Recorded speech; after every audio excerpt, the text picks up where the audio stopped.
pick up a pistol, check your inventory, and realize two things. First, you're not fighting other players. Second, you're a duck.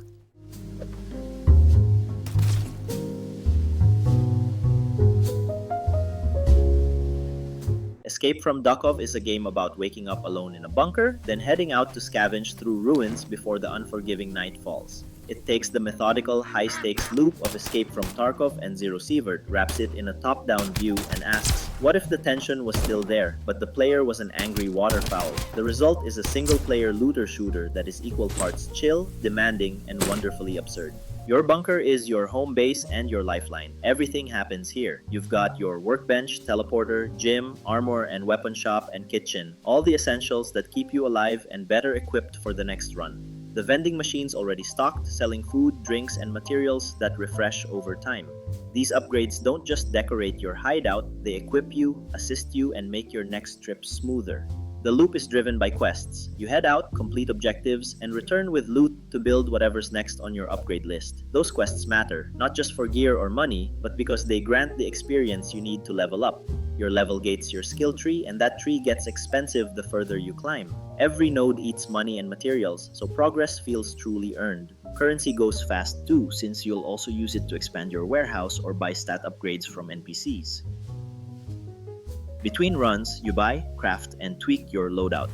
Crafting's solid, but most of your early gear still comes from what you loot outside. You scavenge, stash, and prepare again. It's a rhythm that clicks instantly. Combat plays tighter than it looks. Fights are won entirely on your aim.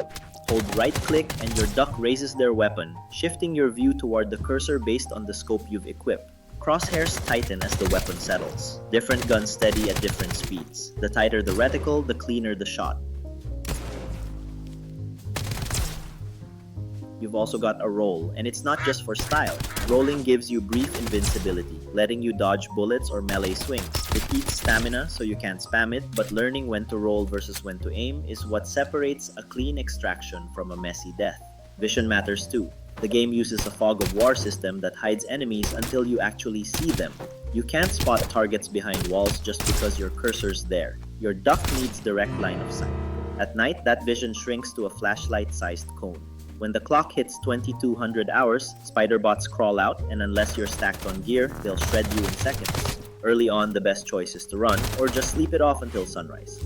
Survival is more than just combat. Your duck has energy and hydration meters that constantly tick down during every outing. Run too long without water and you'll slow to a crawl. Ignore your hunger completely and it starts draining your health. Inside the bunker, these meters pause, and the kitchen keeps a steady supply of free meals and drinks. Step outside though, and every run becomes a time management challenge. Do you push deeper for more loot, or turn back before thirst kills your stamina?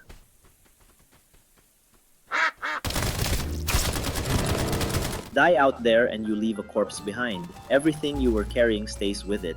You can try to make another run to recover your body, but that means risking it all again just to reclaim what you lost. It adds a sting to every mistake and makes survival feel personal, especially when your best gear is sitting on the ground, waiting for you to earn it back.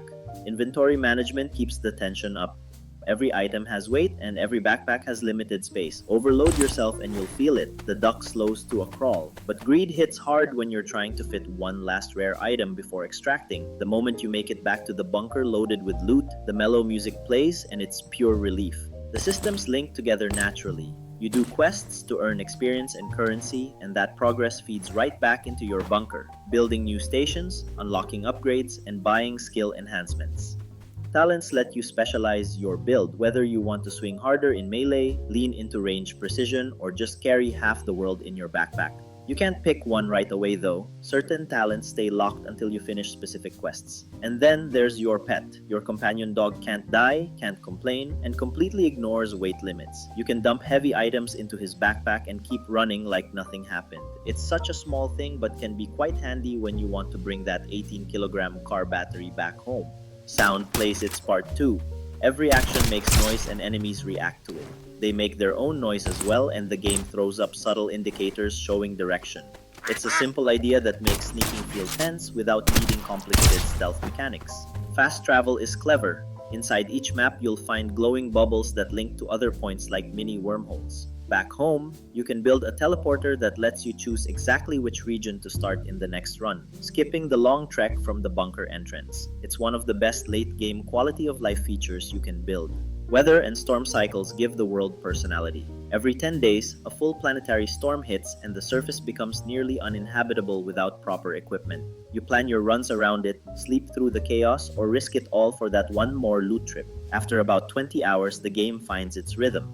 The pattern becomes familiar. Complete quests, loot what you can, upgrade the bunker, and head out again. It leans into the grind, but in a way that stays immensely satisfying. You're not fighting bad luck or broken balance. You're fighting the clock, your stamina, and your own tendency to push one run too far. However, there's still room to grow. The later regions could use more variety, and the storm mechanics feel like they're setting up something bigger that hasn't fully landed yet. Interface quirks and stiff animations pop up here and there, the kind that remind you this is a small studio building something ambitious, one update at a time. One thing is missing entirely, and that is official controller support. The game is playable on Steam Deck, but even then you're using community layouts. For a top-down game that plays this smoothly with aiming, having no twin stick option feels like a big oversight. It's not deal-breaking, but it's the feature that would elevate everything. Still, it's hard to stay mad when a game this weird hits this many right notes. The bunker music's amazing, the duck outfits are absurd, and your hideout slowly turning into a thriving base never stops being satisfying. Escape from Duckov isn't about escaping players, it's about escaping mediocrity in a genre that usually takes itself too seriously. If you like looting, upgrading, and feeling your progress take shape every session, this game is definitely worth your time. Just be ready for the grind. For me, that's 20 hours well spent. If you enjoyed this review, tap subscribe so you don't miss the next deep dive. We've got more hidden gems coming up right here on Boss Room Banter.